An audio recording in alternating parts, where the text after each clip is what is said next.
It is just a huge honor for me today to be sitting with a friend of mine for 2 decades, Donna Cosic, who owns Va Bene's, which is at the corner of 48th Street and Chandler, behind the CVS. Mm-hmm. But I got to tell you that I'm so proud of you because, and your husband, Sasha, because my 30-year anniversary of my dental office, Today's Dental, was today. Congratulations. I graduated May 11, 87, opened it up at age 24, turned 25 August 29th, got my office open September 21st, 30 years ago today. And in those 30 years, Donna, you know what percent of the restaurants have come and gone? I'm sure there's a very large amount. I mean, I'm in the Safeway Plaza. So Yes. the bank was Valley National Bank. Then it turned into like Nations Bank. Now it's Chase Bank. I mean, those retail spots, I mean, restaurants. I was reading in the newspaper, 80% of new restaurants fail in 2 years. Yes. So how long have you guys been open? 23 years. 23 years. So you opened that up when you were 12 years old. Yes, something like that. That is amazing. So there's a lot of kids probably watching this, maybe college students, just people in Ahwatukee. Maybe they go to Desert Vista, Mountain Point. Tell them entrepreneurship. How did you stay open 23 years when 80% of restaurants fail in 2 years? Good question. We too have opened it up, our first restaurant at age 25. We got married in October, and in June the next year, we opened our first restaurant. Got married October of what year? 93. 1993? Yes. So 1993, you and Sasha got married, And we opened up 1994. your first restaurant. Now he's from Croatia, you're from Chicago. Where was this restaurant at? Here, and actually our very, very first restaurant was on Via Linda and Mountain View in North Scottsdale. At that time, it was North Scottsdale. In Mountain View. And what was the name of that restaurant? Va Bene. Va Bene. And how long did that make it? Well, that was there quite a while. We started there. It was a very small restaurant. It was the three of us that worked there. It was Sasha, myself, and his mother. And she was in the kitchen. You worked with your mother-in-law? Oh, yeah. Does that mean there's a special place for you in heaven? I think so. It should be. No, just kidding.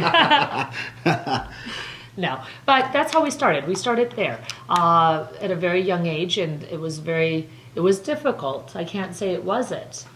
But if you have dedication, she came for our wedding. Sasha really wanted to own a restaurant and said, "Mom, will you stick around so we can open this restaurant and give me your recipes?"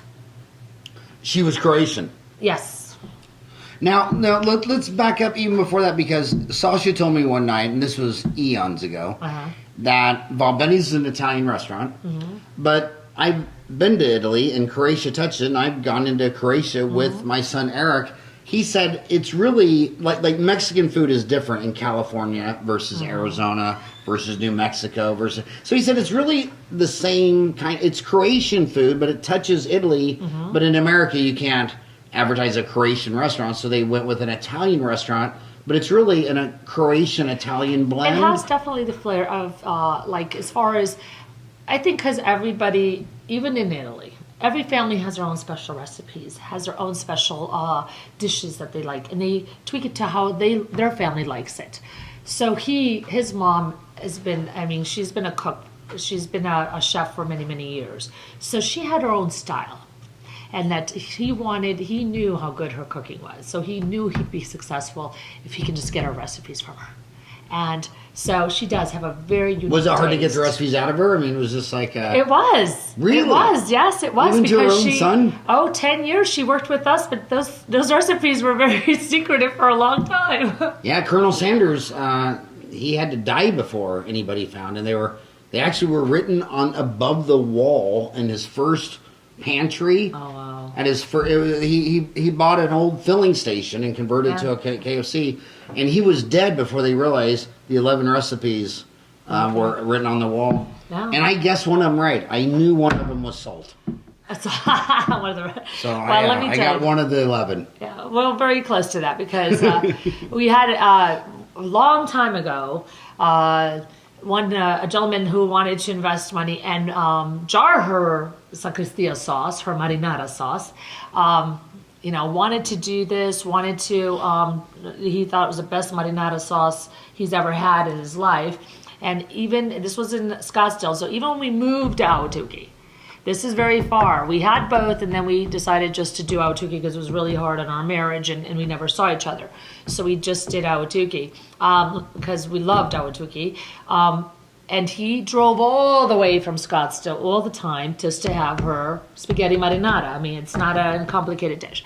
So he said, listen, I want to invest. I want a bottle. I want this, I want everyone to taste this. And she would not do it because she didn't want to give up her recipe.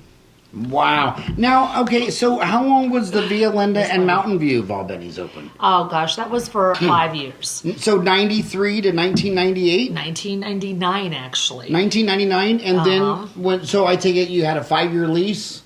Yes, and we didn't did. renew it? And then got a new lease? Meantime, my Sasha never can stand still.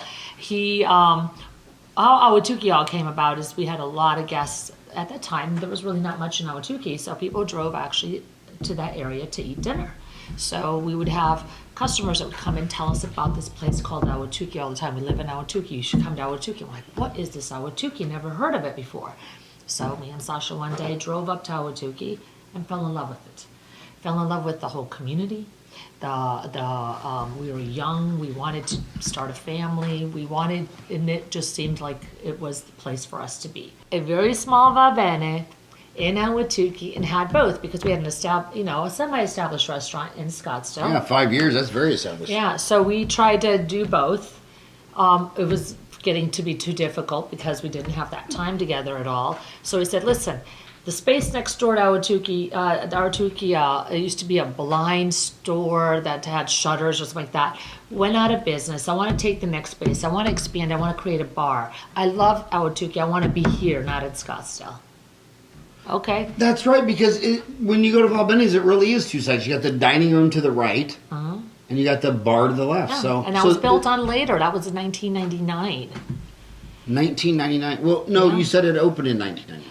No, well, we had both. So meantime, 3 years later, we opened Ahwatukee, but we had Scottsdale up to 1999. What year did you open Ahwatukee? Oh, gosh. I think 1997? 1997. Yeah, we sold to our 2017. Scottsdale. That's 20 years. No, 23 years. Well, yeah, 23 years we had Va Bene. So it had to be. Yeah. So it had to be. 20 years in Ahwatukee. So then you had to open it in 1994 in Ahwatukee. Yeah, 1994 in June. Wow. See, I took algebra.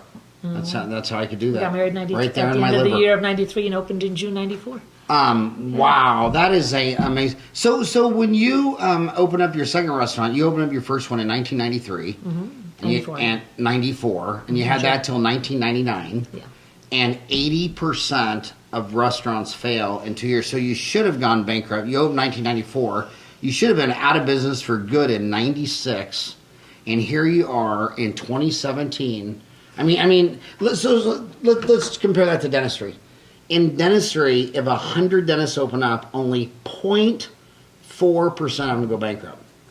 Because it's just not competition. In medicine, dentistry, the worst physician, the worst lawyer, and the worst dentist can make a great living their whole life. There's not competition. People think it's competition, but if you study bankruptcy rates, you're in the most competitive industry. So you say some of it is the secret sauce from Mom's recipe. Of course. What's the other ingredients for that? Dedication. I mean, complete 100% dedication. You cannot. You give up your life to run a restaurant. Well, so your hours. You've only worked that restaurant. I know you from like Monday through Friday, 8 to 5. You only work a half day on Friday. Not in the beginning. How many hours did you work a week for how many years? 10 years, never a day off from open to close. Yeah. I totally respect that. My dad, he owned a Sonic drive-in. And he was there at 8 o'clock every morning and left at midnight 7 days a week. When I grew up, if I wanted to see my dad, I had to go to Sonic. Of course, I loved it. I mean, who wants to stay at home where you have bologna sandwiches and Wonder Bread. When you go see Dad and have cheeseburgers and onion rings and tater tots and all these good-looking car hops and making root beer floats. And then I could take my buddies. They get it all free. All cool about so it. I was the most popular guy at St. Patrick's Grammar School. Yeah. Because, but I never saw anything wrong. I love seeing my dad at work. So how many children did you guys have? We do have 2 children. And how old are they? 14 and 10. 14 and 10. So it's too young to know if they're going to follow you in the restaurant business. Too young, yeah. It was didn't have children all those 10 years because it was very difficult. So you never had a day off for a decade? No. And a lot of millennials, they don't realize the commitment they're going to make if they want to.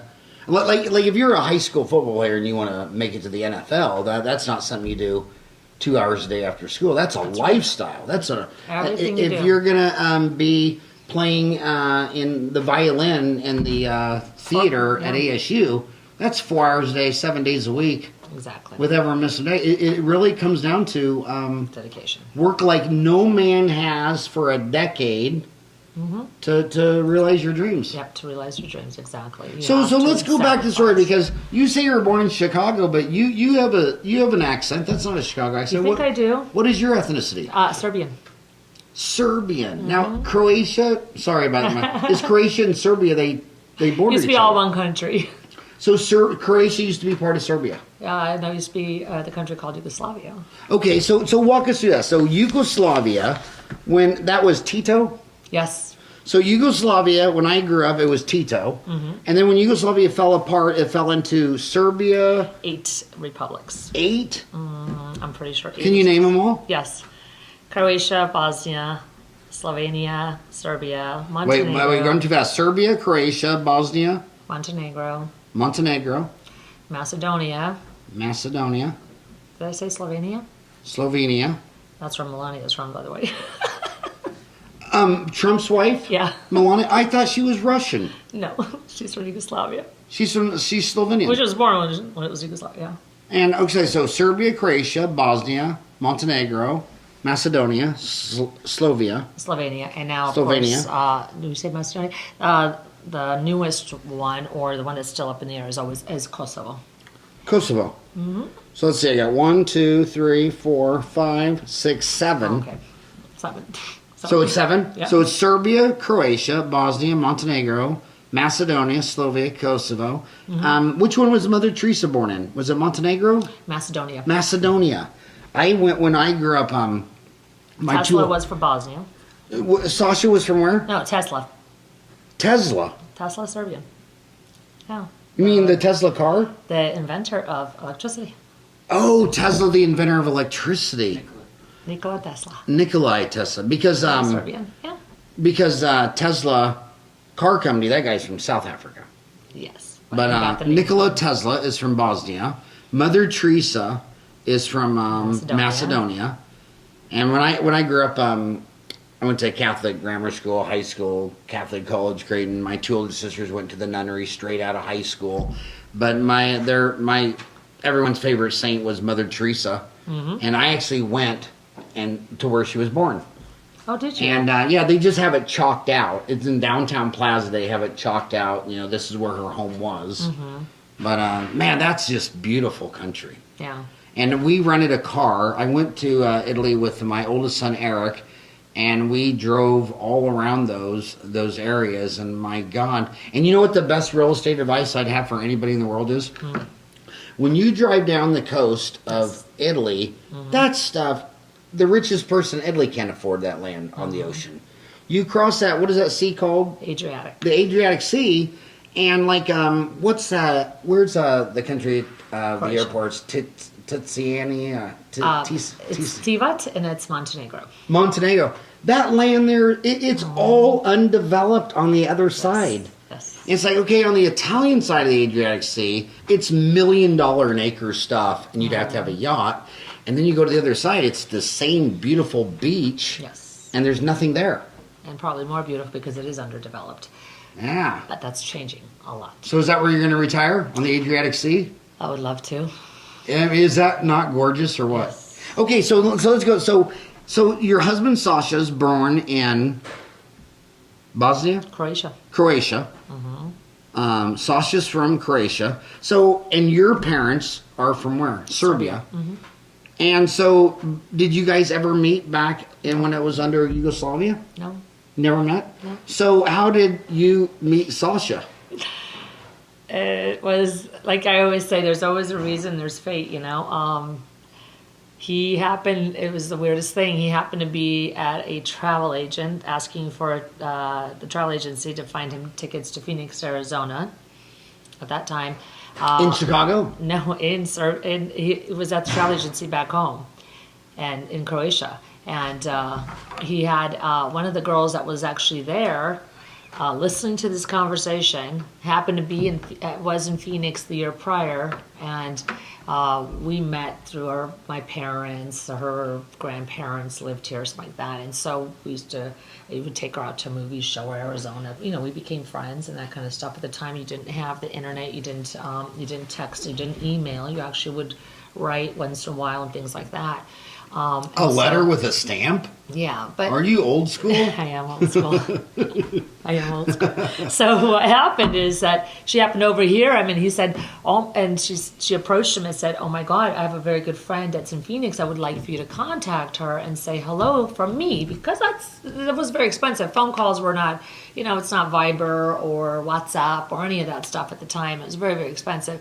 So he said, "Sure, I'll call her up." She gave him my number. He calls me and tells me, you know, "Do you know blah, blah, blah?" Yes, me. And I said, "Yes, I did." He goes, "Oh, I just wanted, you know," he introduced himself over the phone, told me that she gives her love and, you know, and that everything's, you know, see how we are, how am I, blah, blah, blah. And that was it. Never heard of him again. Till I went to one party at Thanksgiving, and he was at that party, and the reason why I kind of thought it would be him is because I knew everybody at the party except him. And I had a feeling because he told me he was staying with his friend visiting here, and it was actually at a friend's house. So I approached him, asked him if you're Sasha, and then we started talking. That was the end of it. Wow. Now, did you... the beginning of it. So what was your native tongue? What was his native tongue in Croatia? Well, the legal language of Yugoslavia, which everyone speaks, they're all very similar, by the way, is Serbo-Croatian. So a Bosnian speaks Serbo-Croatian, so does a Macedonian and a Serbian and a Montenegrin. And where were your parents from, Serbia? Yeah. So the official language of Yugoslavia was Serbio-Croatian? Serbo-Croatian, yeah. Serbo-Croatian? Mm-hmm. Huh. And what did you think of Tito? I don't know. I never lived under Tito. I get mixed messages, of course, from the older generation. They said that they lived a very good life. It wasn't a communist. It wasn't part of the Iron Curtain. So they didn't ever experience the stuff like Hungary did, or Poland, or Czechoslovakia, or any of that stuff.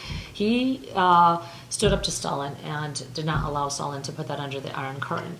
So from history, and this is from people telling me, the Yugoslavian passport was a very valuable passport because they were able to do both. They were able to travel to the Western Europe, and they were able to travel to Eastern Europe. So they had the best of both worlds. They could go anywhere they want. It was the type of passport you didn't need a visa for anywhere. Even though it was not the case for us, you know, if we wanted to go to East Germany, it was an issue at the time. The Cold War. The Cold War. So it was very, also from my understanding, when I'm talking about easy life, everyone was guaranteed, you know, the socialist system of there was no homeless, everyone had a roof over their head, everyone had a good job, all your children always were educated for free, even in college and things like that. They had a good ride, but of course, nothing's for free.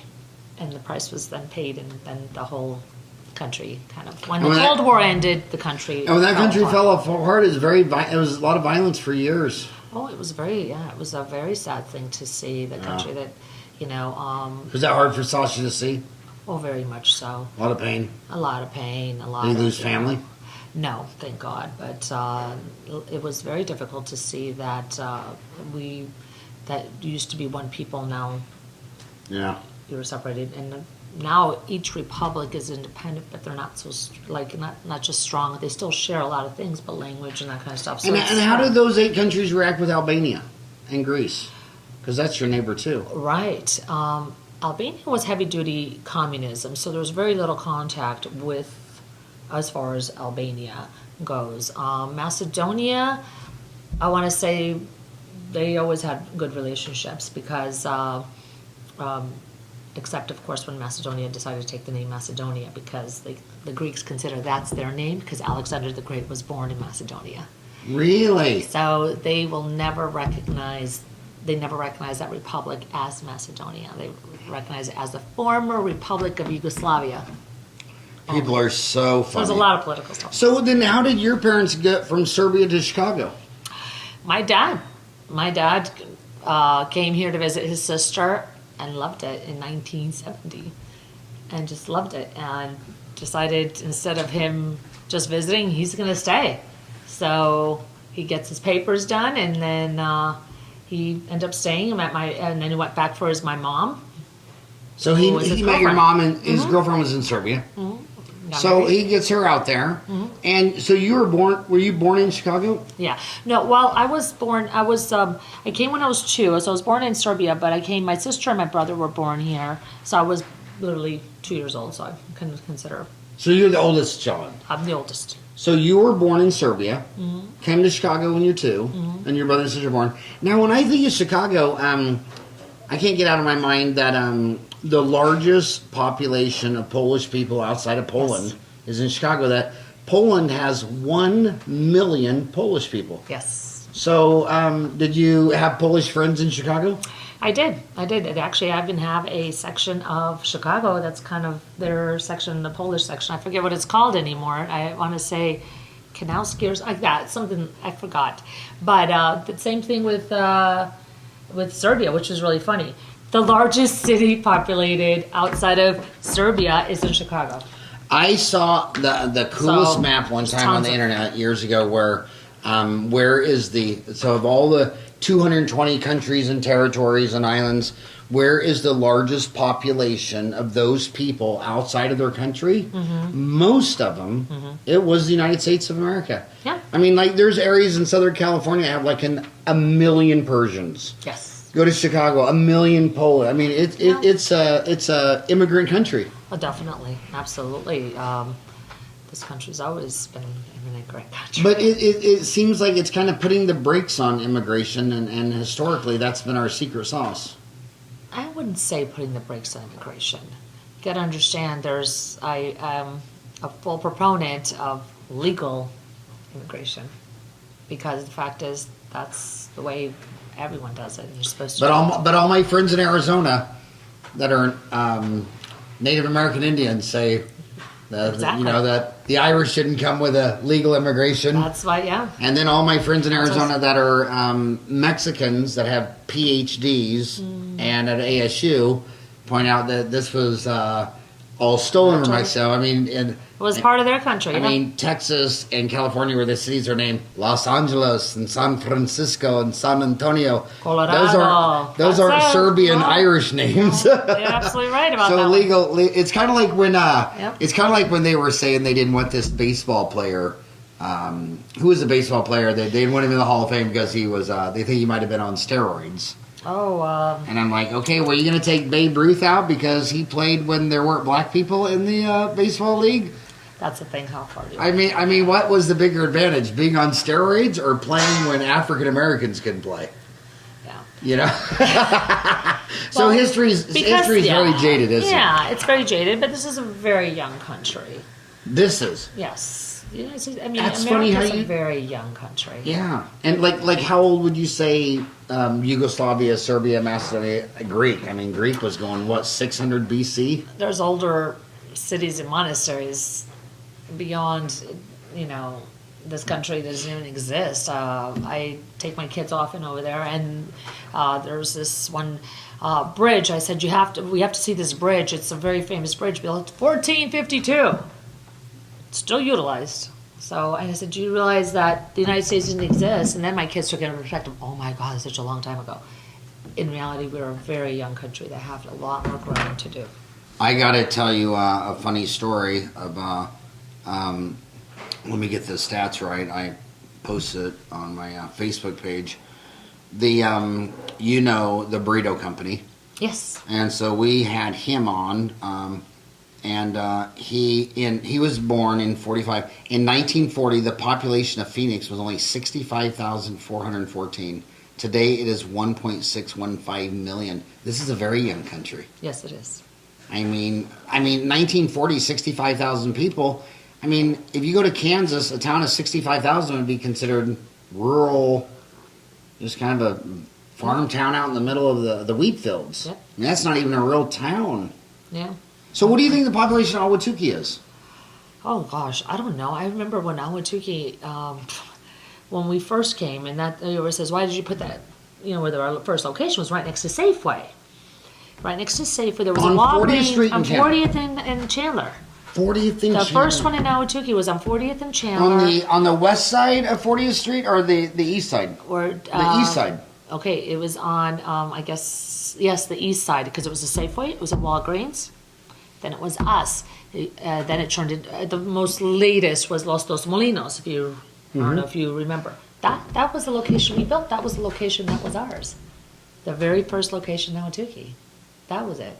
Yeah. Wow.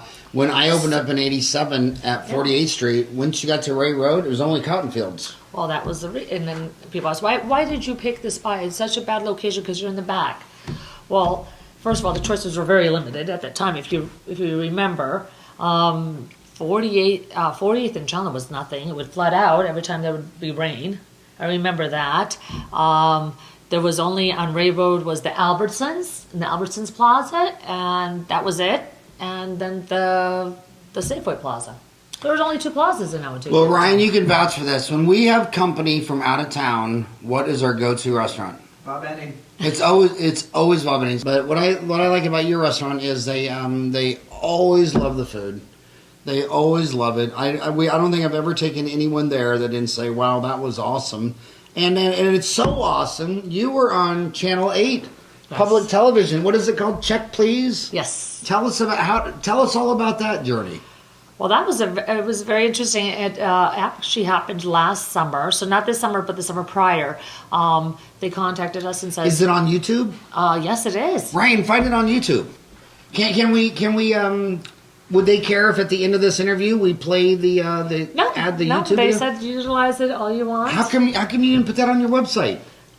Because I'm not good at updating that website. Oh my gosh, her website is VA for Va Bene BeneAZ. So VA BeneAZ. My gosh, you should embed that video on your website because the millennials are like I'm 55. I've never ever talked to anybody my age where I said, "Hey, you want to go try that restaurant?" "Oh, well, let me check Yelp. Let me read the Yelp reviews." I've never seen it one time in my life. But when you're talking to a kid at ASU, they live on Yelp reviews, yes. Google reviews. So when they go to your website, that's a deal clincher for a 30-year-old. You have to embed that on the website. You're right. And I'm sure if you have 2 kids, 10 and 14, they could do it for you. I'm positive they could. You and Sasha and me couldn't figure it out, but I know Ryan and your 2 kids could figure it out. But anyway, so tell us about Check, please.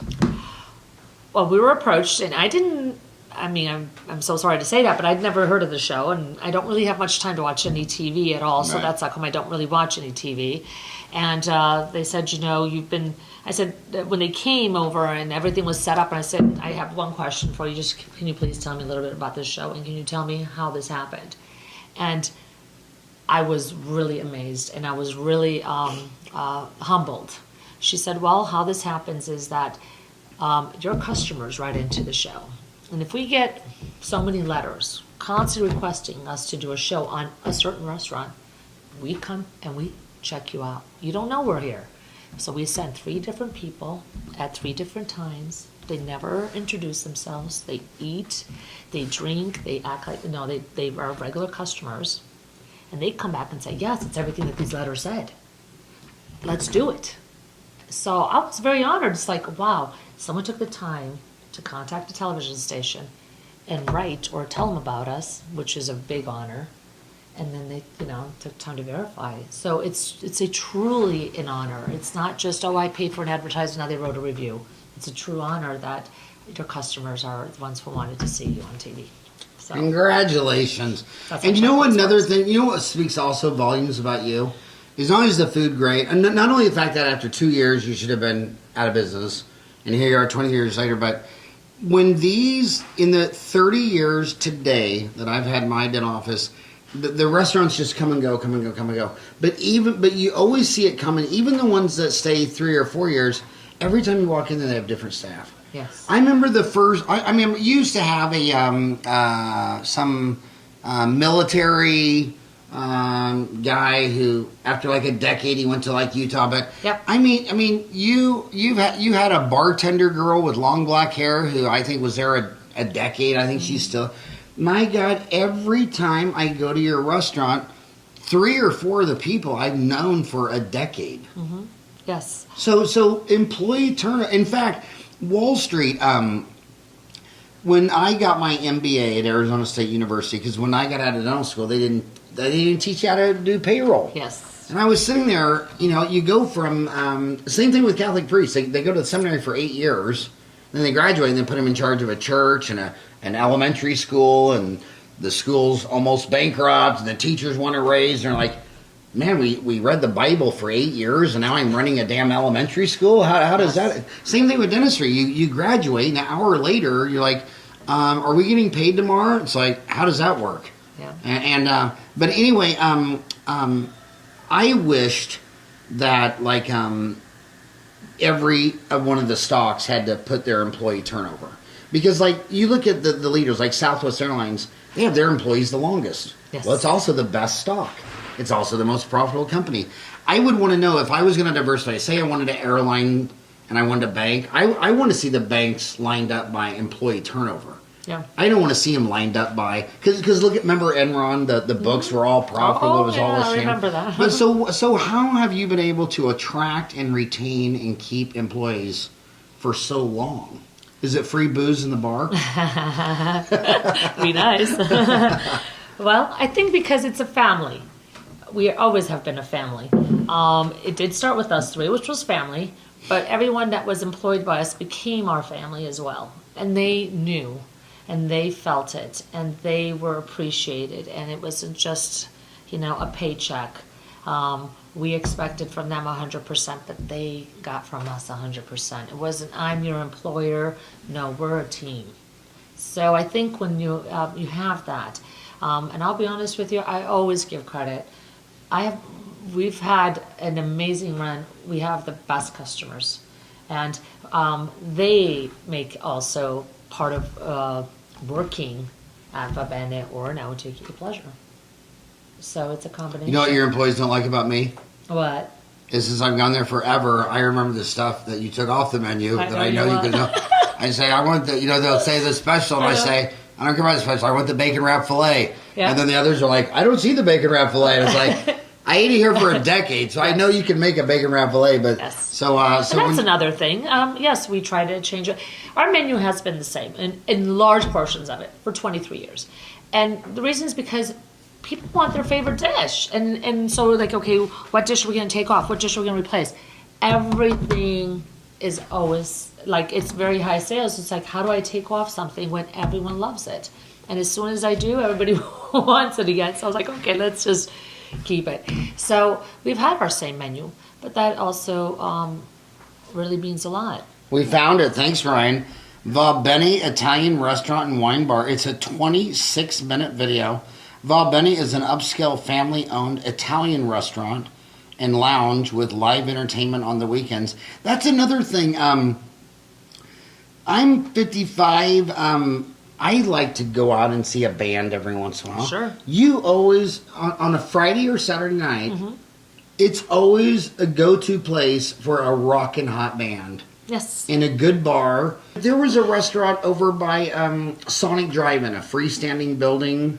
You remember the Sonic Drive-In? Yes, I do. And then there's a building there on the corner. Yes. And how many different restaurants have been in that place? Gosh, I don't know. I mean, there were several. And now is it a High Health or something like that? I mean, it just rapid turnover. But I don't ever have to wonder if you're still in business. But what I like about that is also it's Ahwatukee's only 5-star dining, and you can get served that at the bar Yes. while watching a band, and then maybe that's when you go there with 2 or 3 of your sons. Yeah. But then if you have grandma and grandpa or some business deal, then I can go eat in the table and it's quiet. Yes. And then for employees, when we want to have a private deal, then you have a back room. Mm-hmm. So you really have 3 different experiences. I can get a private room that Yes. holds, how many people does that hold? 50? No, that holds 40.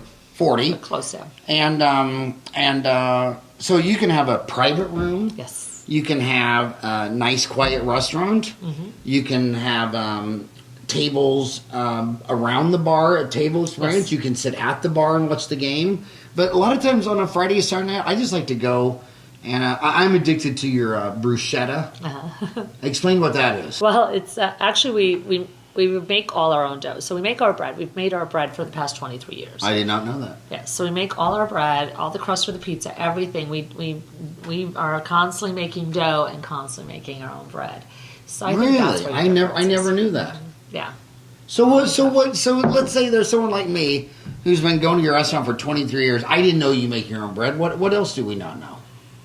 Well, I mean, it's funny you say it because we actually sell. I mean, it's weird, but people ask us, "Can we buy a loaf?" And we'll sell sometimes because I don't know what to do. They want our bread. We make it Seriously? here. Yeah, It is amazing yeah, bread. Yeah. So, what else? Everything. I don't know. There's The other thing I nothing like, that is the bought, only canned time- or fried. The only time in 20 years I've frozen. ever eaten a cantaloupe is when I go to Va Bene's. You have that cantaloupe the prosciutto. and that, what is it called? The prosciutto. Prosciutto. And it's like, I don't even know why I'm addicted to that because I don't ever buy a cantaloupe. I mean, I haven't bought one. I don't think, have I ever brought a cantaloupe in this house? I've never brought a cantaloupe in this house. Ryan is, and how old are you, Ryan? 24? Yeah. So Ryan can attest that in 24 years, Dad's never brought a cantaloupe in this house. But every time I go to Va Bene's, my mouth just starts watering for this cantaloupe. Isn't that kind of weird? I crave something I've never bought. So tell them about the cantaloupe dish. Well, it's that's a very traditional and a very traditional Italian dish, the cantaloupe with the prosciutto, because it has the different flavors of the sweetness of the cantaloupe and then the saltiness and the dried meat of the prosciutto. So just the combination in your mouth is just amazing.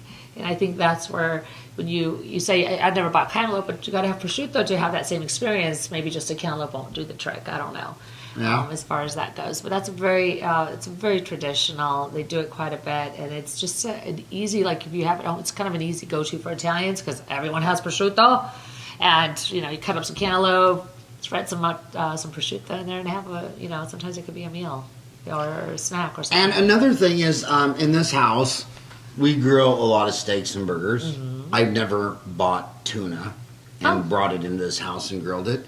So a lot of times when I go to your place, I say, well, I can grill a steak at home, but I can't grill tuna. You have a blackened tuna Yes. that's to die for. Thank you. Talk about that one. Because Yeah. could that be Italian too? Well, we wanted I mean, to. isn't a tuna? Yeah, doesn't a tuna it's swim very by every universal. country? Exactly, it's by every country and things like that. And like I said, it's more like we wanted to make sure that people who like seafood to be able to accommodate them.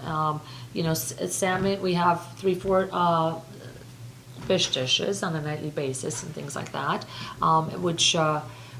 As far as the ahi tuna that we have, which is blackened and it's just seared just right, and that's the whole trick is having the searing being done just right, because tuna, if you overdo it, it's not the same. And there's some crusty thing on it. Yes, it's our secret crust that It's your secret crust? Yes. So if someone said to you, what is the number one selling dinner entree of Va Bene's? Gosh. Give us the number 1, 2, and 3 top selling, because your business is, what percent of your business is repeat? Oh, a very large part. I mean, Very when large I part. go to your restaurant, I haven't been in your restaurant in 10 years where I didn't recognize 3 people. Yes. I mean, it's huge repeat business. Yes, it's repeat business. And it has to be to stay in business 23 years. Very much You so. can't stay in business 23 years just burning and churning new people who eat there once and never come back. Exactly. In no. in a little cove, in a little cul-de-sac. Yeah, with we're two not people. in a location like Gas Lamp District in San Diego where you have 1 million tourists every day. No, this all depends on local. And repeat. And repeat. So if you had a restaurant in the gas lamp district of San Diego, you could have horrible food and horrible service and stay in business. Well, in a sense. Well, I mean, you could because all these tourists come and along. they don't know any better. They're just hungry at the time. And that's why Yelp reviews are important to yuppies, because they're in unfamiliar territory. But this Ahwatukee is so special because there's only 4 streets in this place: Elliott, Warner, Ray, Chandler. You can't get in here on Pecos, can you? You can, but it's on the backside, so there's only residential. Yeah. And I don't know, that's turning into the 202, so I have no idea. Yeah, so there's only 4 streets into this place, so there's no drive-through traffic. No, you can't. Yeah, you can. Okay. Yeah, so it's it's America's largest cul-de-sac. Yes, it is. And in this town, I've noticed that, I was born and raised in Kansas, it doesn't have a feeling of Phoenix, Houston, LA. Ahwatukee has a feeling of small town Kansas, where everybody kind of knows what's going on at Mountain Point. I mean, you only got 2 high schools, Mountain Point, Desert Vista. Yep. You only got a couple of restaurants that have been here 20 years. Mm-hmm. I think who's the only other restaurants that's been here about as long as you? Who would be the next? You're the longest. We're the longest now. I think Rufino's was prior, but I don't know. They've been sold now for quite a while. Yeah, Rufino's went a long time, and then that had changeover. Yeah, it was in the newspaper a few times. Yeah. So I don't know exactly. Yeah. I'll be honest with you. Yeah. That's lasted as long as us now. I don't know. But like you said, Ahwatukee has that different feel. It's a we're small Phoenix. Town atmosphere We're next Phoenix, to the big but city. we're not Phoenix. It's our own little niche here. That's why we fell in love when we saw it the first time, and then there was hardly anything there, but we still were like, just this is it. So which high school will your kids. 2 kids go to? Desert Vista or Mountain Point? We'll see. Well, I mean, are you in the middle, or they go either way, or? Well, there's other things into play. My daughter is a very avid volleyball player, so it's between Desert Vista and Corona, because Corona won state last year. Ryan, what was the high school that you guys all wanted to go to in St. Marcano Vista, the wrestling school? Marcus Denizo. So my 4 boys started wrestling year-round when they were 5. And when they found out they had to go to Desert Vista, when their idol coach was at, what did he say? Marcos Deniza, which had the most bizarre colors. Was it like orange and black? I don't know, but orange and black was Corona. Orange and black was Corona. It is Corona, yeah. And I love this coach. He actually was I think he was from Iowa, but he was just the most adorable. Yeah. He was this big, jolly Hispanic man, and it was so cute because his daughter wanted to wrestle my boys all the time, and he didn't want his daughter wrestling boys. Sure. And he was old school, and I would just laugh. So she's a big volleyball fan, so she might want to go where? Corona. And what's the major streets of Corona? Rural in between Ray and Warner. And she's my oldest. She's your 14-year-old. Mm-hmm. So she's volleyball. Yeah, she's volleyball. And your 10-year-old's probably trying to figure it out. he's probably still into video games at this point, right? Yes, he still is. What's his rocking hot video game at age 10? Oh gosh, I don't know. There's so many. I got to tell you an embarrassing video game story. So when my boys were little, I forgot what year it was when Nintendo came out. Oh yeah. It was when what was the name of that game where you try to get 124 stars? Super Mario Bros. 64. Mario Bros. 64. So I bought this and 4 could play. Uh-huh. And I had 4 boys, but the baby was too little. He'd just watch. Right. And every day I came home from work and we'd try to get those 124 stars. I got completely addicted to it. I mean, I would come home every day, like an hour or 2, and I think, how long did it take me to get all 124 stars? Like half a year? I mean, it took like... It was the baby, huh? Because each star you got, the next one was harder. Yeah. And I was going to get all 124. But I think it took me 2 hours after work, 5 nights a week for half a year.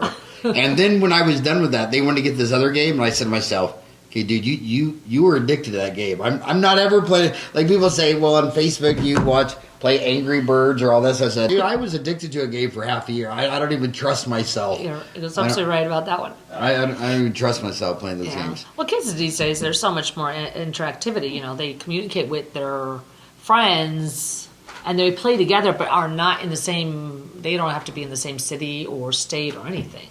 So he'll say, "Oh, I have a friend in Montana playing with." It's a different world than what we grew up in. It's interactive. It's very interactive. It's just a different world than we grew up in. So you fight with that thing to balance. And that's what we're trying to do here, because when we were here for years, it was Clay Shadd had the Ahwatukee News. Remember? And he threw it on everybody's driveway every Wednesday. Yeah. And it was great, but it was just one way. You pick up the news and you read it by yourself. Yes. And that's what we're trying to do here, and the fact that this is a Tukeetown can be a website where we can post this video and then someone can follow up and say, well, how much is that private room? Yeah. Or how much is renting that private room that holds 40? No.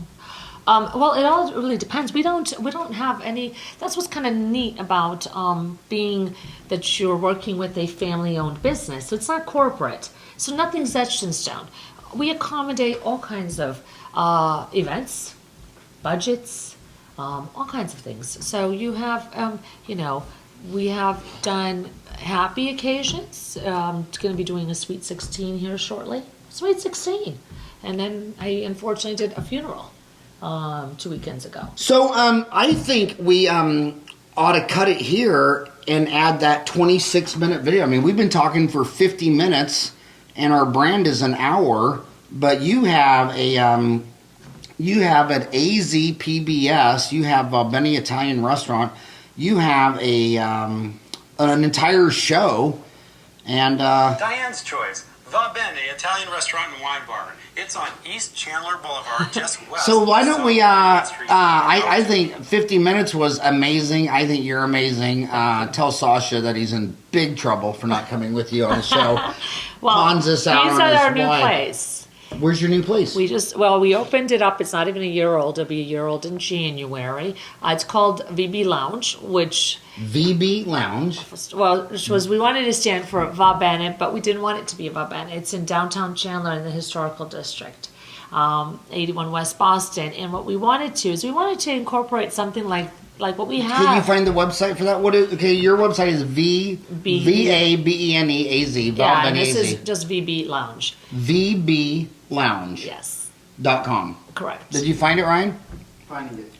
And it's a year old. It's downtown It's in gorgeous. the historic district. In the historic district. I've never heard of it. Okay. Well, it's fairly new. Everybody loves it. And so we've kind of just said, okay, fine, we'll do it. Sasha has always been, he loves being interactive with people, but I think he likes to also he gets embarrassed fast, and he likes to, he doesn't want to, yep, that's it.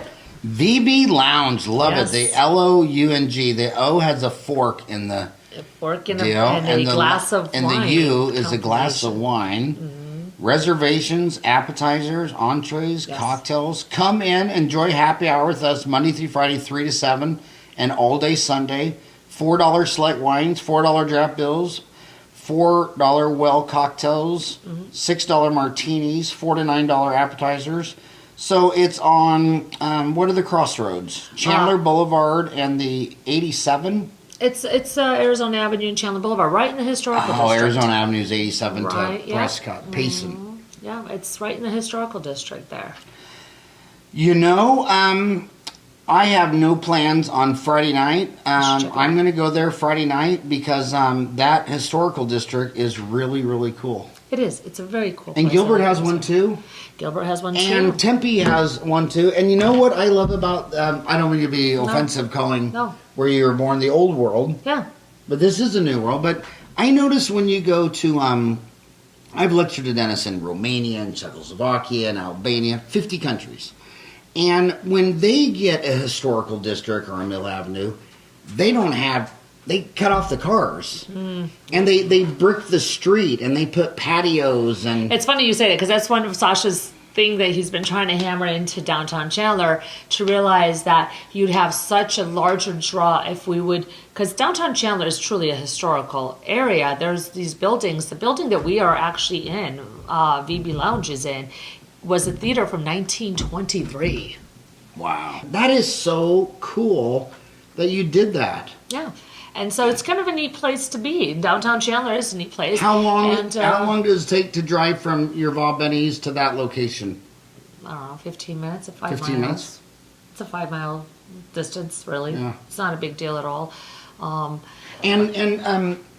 parking issues will change drastically because I notice now all my friends Uber because they don't even want to risk a DUI. You don't want to go down to Va Bene's and have a couple cocktails. Yeah, even if you live, I mean, you probably live in the, even if you do live in the neighborhood, everyone pretty much Ubers, which is actually a very good thing.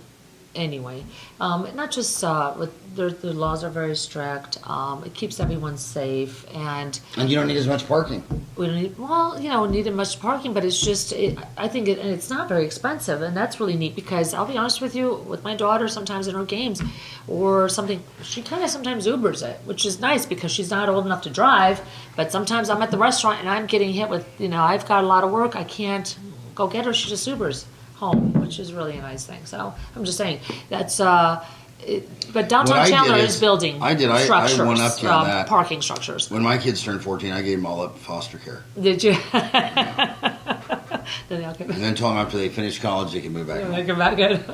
It was just a lot more convenient. I'm sure. But well, man, God, so it's been open a year, so you have to know if it's going to work or not after a year. Yeah, and so far it's been great. Yelp reviews. It is a younger crowd, so they actually do a lot more. Younger, you mean mostly like 55, my age? Yeah, but more, or tech savvy, or I don't know what it is. But they're always checking. There, I see, get notifications. People are always checking in and our reviews and stuff like that. It's not Italian food. What we wanted to do is we wanted to kind of expand out of the box of Italian food and wanted to do something really neat and different. And it's really fun. We have a great staff over there. I'm talking my kitchen staff is some of the best chefs. I think we have some of the best chefs. Well, what is the food genre? Food genre is, it is some comfort food, but really done. Not just that, it's all homemade. We're talking from tortillas that we make. Sometimes if we're doing something with tortillas, we make our own tortillas. This chef is amazing. His name is Brent, and he makes every single thing in there. From all his desserts, you'll just die trying some funnel cake. But it's not like Hispanic or Italian. No. It's kind of American. Comfort food, American, and very, but and healthier too. Healthier. I'm talking about healthier is because it is nothing is frozen and fried and heated up. Absolutely zero. But you said Sasha was passionate about what in the historic district? What did he want to do down there? He just loved that area, and he loved that. Kind of had that little bit of that European people walking, and he missed a lot of that. But do you think like when you go to Czechoslovakia, so many of those really nice areas, they get rid of the cars on the street. Well, that's what he keeps saying to downtown Chandler. You have the perfect historical district because Boston Street, those are But does he think the cars should be closed down? Oh, they should be closed down. It should be all walking, and it should be the piazza. And the center of the city, the piazza, the heart. The problem with America is, almost nobody's left America. When I meet a patient and say, well, have you gone to a foreign country? If they're Mexican, they've been to Mexico. If they're Canadian, they've been to Canada. Nobody's been to Europe. And do you see that too? Yes, and in Ahwatukee we have the clientele base. Is very educated and sophisticated a little bit more. And so, yes, you do see that. But I have many customers that all the time will tell me, we want to go, tell us about it, and then they get the bug, and then they're telling me every year they're there, and this, that. So people are, and I think the misconception is very far, or the misconception, it's not saying it's not dangerous, it isn't really dangerous, but then everything's dangerous in life if you want to look at it. I think it's very important just to travel and see other cultures and other languages and other foods, because then you appreciate what the melting pot that we have Phoenix Sky Harbor has a 9-hour direct flight to London. Yes. And so you can be in London in 9 hours, and then the layover to any city in Europe is under a couple hours. And to France, it's the 40-minute train. Yep. And I don't even like flying in Europe at all. I like the trains. Yeah. And what's so funny in Europe is they always... when you buy your ticket and all that stuff, when you go to the train, I always want to go to the old trains that are slow, crawl down by the river. And every time I get on, they go, no. You got the good ticket for the bullet train. It's like, I don't want to see a bullet train. You can't see anything. I'm on vacation. I want to take my time. Yeah, you're in a cement tube going 100 miles an hour. I like the old crickety down by the river. Their infrastructure there is just that whole... World class. I always say we need something like that from Phoenix to LA, or And it's so San sad Francisco, because LA, or... whenever Europe does something better, the Americans like, well, that's Europe. That's the old world. That's, you know, and We all they can think learn from each other, they though. always think. I mean, the one thing America is number one in is self-esteem. They all think they're number one. I mean, when's the last time an American told you we were number two? I mean, they all believe they're number one. America's number one in self-esteem.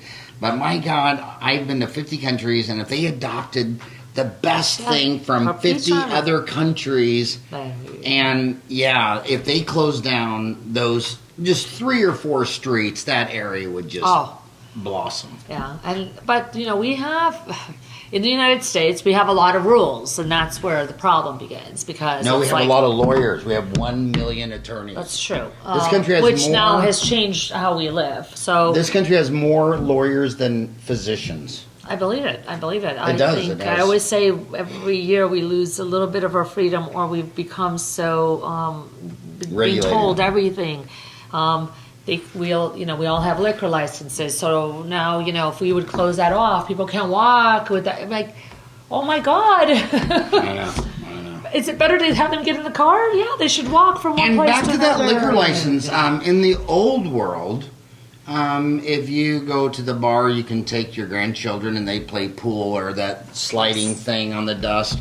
And I think by saying you can't have it till you're 18, then when they finally turn, or 21, then when they turn 21, they're like this. Yes, and because and we have the problems we do. Yeah, and it's the same thing with when you can't serve liquor after. How late can you serve liquor in Va Bene's? Well, the law has changed. You know, it used to be 1 for a long time, so now they've actually extended that.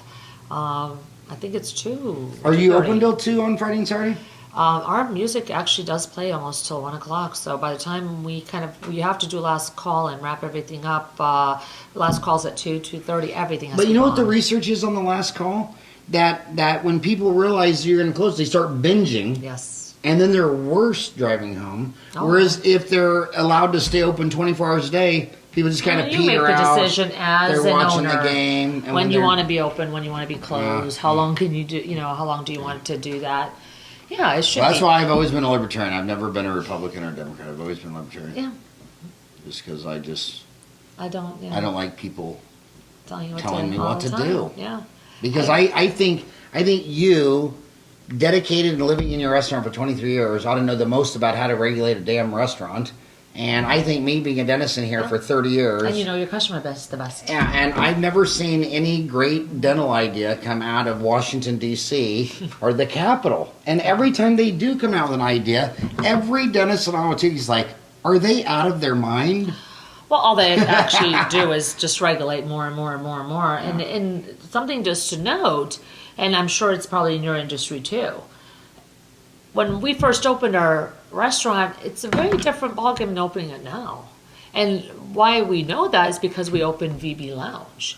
And talk about the regulatory and talk about the red tape. It is way worse now, way more expensive, way harder, a lot more red tape. You literally almost need, like you said, to employ an attorney just to tell you what they're actually requiring of you to open a restaurant, which is sad because then that turns away potential entrepreneurs. Because it's too expensive, it's too difficult, it's too hard.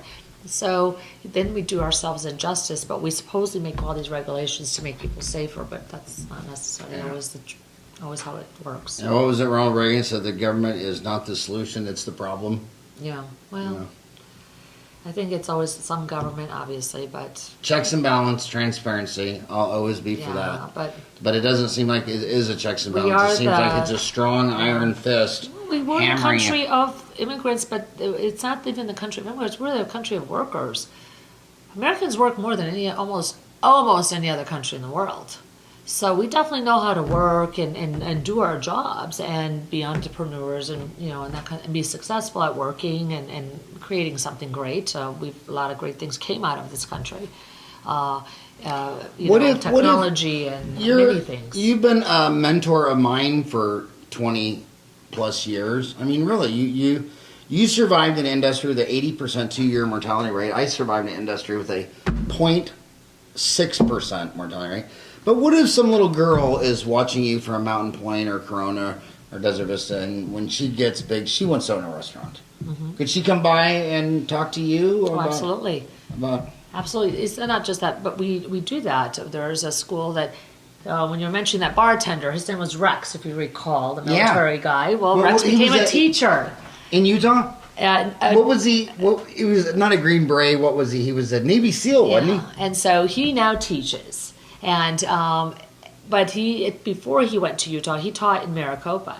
So he actually taught an entrepreneurial class, and so that had to deal with hospitality industry. So he'd call me up and say, Donna, I'm doing a field trip. Can we please do it at your place? And they'd come over and they'd shadow us, and they could ask us questions, and they can see what it all entails, back of the house, front of the house. Because many times as a customer, you only see the front of the house. Right. I've never seen the kitchen. The kitchen and things like that, and wow, all these instruments, and all these things that there is there, and things like that, and how it all works. And so they actually shadow us for a week sometimes to be able to get their accreditation for that entrepreneurial class in hospitality. And you do that? Yes, we do. Absolutely. I want people, because I have not small children, but I have younger children also, that I want them to know, or I'm hoping that the small businessman is not a dying breed, that we bring it back. Because that's the only way that a lot of us, and a lot of immigrants, that's how we survived. And opening up our own businesses. Only 17% of Americans work for the Fortune 500. Yeah. Guess who everyone else works for? Yeah. Small business. Small businesses. And the Fortune 500, you open up any newspaper, it's just Apple and Exxon, and Intel gets all the noise. And for every Intel, how many small businesses are in Ahwatukee? But like every industry, just like your industry, you know, you had the small local, and those are the dying breeds. You used to have, when we used to be kids, we had the corner store that was owned by the family. Now it's all the 7-Elevens. So there's it. Corporate took over. Restaurants, same thing. You have the chains. They're killing off. They have the bigger money. They have the bigger marketing. They have the, and it's different. They can offer things that to employees that's more difficult for a smaller employed person. Same thing with the dental industry. You've now seen that there's a lot of those like dental type of Heartland, Aspen, and they're all over. They're popping up all over. So yes, you've made it. But how does your son do it? It's a lot harder because they've got all those advertising dollars. And but there was in your parking lot right there. It was Applebee's. Yes. You're still there and they're not. So that's true. You go, girl. Thank you. You go, girl. This little girl from Serbia crushed Applebee's, which is now a dental office. Yes, it is. With my very good friend Tom Mattern and his wife it's a beautiful Shannon, building. who've lived in Ahwatukee for 30 years. They're just wonderful people. Yeah. But so, are you sure we have permission to play this PBS video? They told you? Yes, they said that. Okay, so I'm going to give you a homework assignment. Okay. You got to put that video on your website. You're right, and we're in the process. We're in the process. We're in the process of actually remodeling Va Bene. So we've changed the colors, and the furniture and stuff like that. So it's really neat because the structure is the same.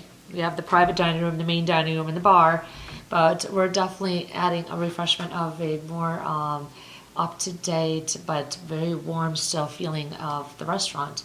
So you'll be seeing a lot of new changes as far as that goes, just to make it more beautiful. And just because no one watching owns a bar, what is the most common drink at a bar? Oh, a martini.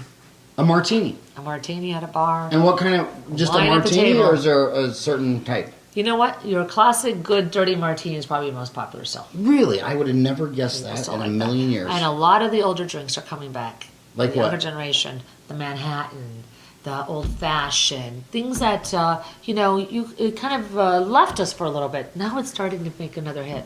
Whiskey, there's trends in liquor. It's amazing because the younger generation now wants to drink the whiskey that their grandpas used to, or the scotch, but they're doing it with their own twist. You know what my favorite drink is out of our Benny's? A chocolate martini. Ah, you guys crush a chocolate martini. Thank you. And the last thing in the world my belly needs is a chocolate martini, but they are so... Yeah. You don't know if you're a Dairy Queen having a shake or if you're a Va Bene's having a martini. So you stand up. But, my gosh, your chocolate martinis are to die for. I like a chocolate martini, the bruschetta, and the cantaloupe. Prosciutto melon, yeah. So, thank you for 23 years of that. Oh, thank you. And this Friday night... I am gonna go visit your new place. Go check it out. So I'm a homebody, so I never have anywhere to go or anything to do, and now I have a mission on Friday night. Yeah, and it's definitely something that they would enjoy as well. And another thing I want to say to her is a really great experience is we said they have a private dining room that holds 40, then they have a regular dining room, then they have the bar. Friday and Saturday night they have a band, but they also have an outdoor patio that I have really enjoyed watching Sunday afternoon Cardinals games, Monday night football Cardinals games, because it's kind of fun because you're out there with a bunch of rowdy Arizona Cardinals fans, and being outside it's a little more rowdy than inside. Well, and the weather now, it's getting but beautiful. I've some of the best. I'd rather watch the Cardinals game at your place than drive 45 minutes to Glendale and fight 70,000 people in and out of that stadium. So, man, you're just amazing. Oh, thank you. Thank you so much for coming on our show. It's always my pleasure. Even though she did the Channel 8 show before she would be on. I was second fiddle to It's okay. Channel 8. No, I still love. I'm just kidding. All right. Thank you so much. That was awesome. Again. Thank you. Diane's Choice, Va Bene Italian Restaurant and Wine Bar. It's on East Chandler Boulevard, just west of South 48th Street in Ahwatukee. Va Bene Restaurant opened 23 years ago. We moved into Ahwatukee in 1995, and Ahwatukee was growing at the time, and we grew with Ahwatukee. And I want to say we're probably one of the first in fine dining. I don't think there's so much fine dining left anymore, and I think people still want to do that. They want to feel special that evening. They want to be on white tablecloths. They want to have dinner, not just to eat, but to actually enjoy their evening.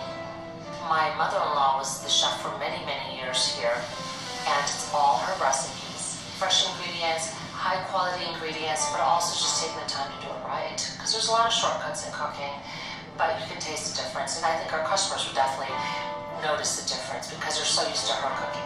Well, gnocchi is definitely one of our special dishes. I've had customers say, we were in Italy, it tastes exactly like Va Bene's. That's a big honor for us. Her gnocchi is definitely something that you have to try. We have been very blessed of being part of many people's lives here in Ahwatukee. We've seen kids being baptized here, and then I was doing their proms. In fact, on the end of this month, I'm going to be doing a wedding for a young girl that I know when she was 7 years old, and now she's 27. So you feel like you're definitely a sense of community and part of it, and they've become part of your life as well. Why is Va Bene your favorite? I think everybody needs a restaurant that you're going to get consistently good food and you can stumble home. And this is stumbling distance to our house. The food is always good. They have music if you go on a Friday and Saturday night in a great big bar. And if you want a more romantic side, you can go into the restaurant. And the restaurant is very quiet with the red brocade and the booths. So you have a choice. To see that they have all three concepts in one place and that they service all three of them according to, you don't have someone loud from the bar coming to serve you over on the restaurant side. It takes great balance, and I think that's what really impressed me about Va Bene. So Pamela, what did you have for appetizers? I had for an appetizer an eggplant stuffed with squash and ricotta cheese and a little marinara, and it was wonderful. I'm Italian, so I'm a little picky about my Italian food and the marinara.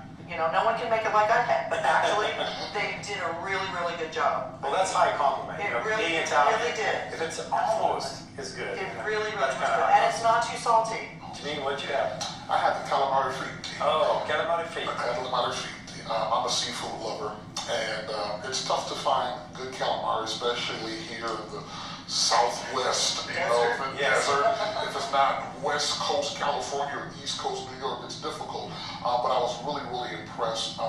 It was in a saffron beer batter. That's interesting. Very, very interesting. Normally we see the flour or the cornmeal batter, but really, really nice, really, really smooth. Came with an aioli, which was really, really nice. And a side salad, filled greens and chopped tomatoes. Along with it. Yes, along with it. That when you got together in your mouth, it was just like, okay, that's awesome. I was fascinated by the saffron. Must have had a nice orange color to the batter. Yes. Well, it was a deep A deep reddish. brown, deep reddish orange color. But the calamari was tender. It wasn't rubbery. It wasn't chewy. It was perfect. I had the cozy tarragon. It's the mussels with a white wine tarragon sauce, shallots, and it was a little thicker, so you could actually dip your bread in it once the mussels were gone. And I love tarragon and mussels. Yeah, they're really, really good. Chef, right? Seafood. Yeah, that's Tarragon, just Works- tarragon. Yeah, tarragon. All right, let's stop there. Amazing Tarragon. stuff. Yeah. Wrap the show. So, given your health interest, what were the entrees like for you? I had fish. Fish, good. I chose seared grouper, and it was seared to perfection, as in it had that little crust on the outside, but inside it was still flaky and light, and came with a little garlic sauce, and I had it served with asparagus, and it was lovely. And to me, The penne salmone. oh, Which was, it was salmone. I try to, when I get around Italian people, I try to, they say Italian is a love language, kind of like French. Very delicious, very simple dish, penne and salmon, but it's served in a pink cream sauce that's flavored with sun-dried tomatoes. I believe that's what gives it its color. And just very basic, very simple. I'm a fairly simple guy, and I, love fish. And just a really nice, light dish. that sounds great. Well, light except for the cream part. We made it work. Yeah, no, I'm sure you did. I'm sure it worked real well. And Diane, what'd you have? I had the fettuccine con pollo with fungi. How do you say fungi with mushrooms. So there were slices of mushrooms throughout, and then the prosciutto chunks, and the chunks of kind of smoky tasting chicken with a really nice cream sauce on it. So, with all that, how did you cap it off? With the creme brulee. Oh boy. We needed something light. It was a creme brulee, and it was perfectly done. It was, So you needed something light, but you got creme brulee. yeah, well, it was lighter than going for a chocolate cake with peanut butter icing. Was it a sort of wide or thick? How did they? It was just a nice creamy brulee, and then it had the carameling on top. Yeah. Chef, what'd you have? I had the Godiva chocolate cheesecake. Oh. And, what can you... What else can you say? What else can you say? It was a chocolate-based cookie crust, dense chocolate mixed through the cheesecake batter, and then topped off with chocolate-laced whipped cream. Boy. I couldn't finish it all. Oh, wow. That's saying something, right? A tear kind of ran down my cheek because I couldn't finish it all. But it was spectacular. That sounds It was awesome. spectacular. Godiva chocolate cheesecake. How are you going to top that? Tiramisu. It was the best tiramisu I've ever had. That is the truth. And I'm Italian. I'm telling you, it was outstanding. The ladyfingers, mascarpone, the little espresso. But what was the one hook that made it the best? I mean, what It's was light. The light. Okay. It's light. Tiramisu Wonderful. typically is heavy. It's like a heavier, dense sort of thing. And it was just as light as a feather and melted in your mouth, and it was outstanding. So when you go back, the tiramisu. I'm going to try the Godiva. I'm gonna try the Godiva, too. A tear right down your cheek. Yeah, but the tiramisu was very, very, it was wonderful. Well, a tiramisu running down my cheek. Yeah. If you would like to try Va Bene Italian Restaurant and Wine Bar, reservations are accepted, and the average tab for dinner is $26 without drinks. Thanks to Diane, Pamela, and Jameen for sharing their picks. And don't forget, you can share yours too. Go to azpbs.org/checkplease and nominate your favorite spot. Be a part of the foodie conversation on Facebook, Twitter, and Instagram. #CheckPleaseAZ. Come on back again when 3 new guests make their restaurant recommendations right here on Check Please Arizona. I'm Chef Mark Jarvell. Eat well and often.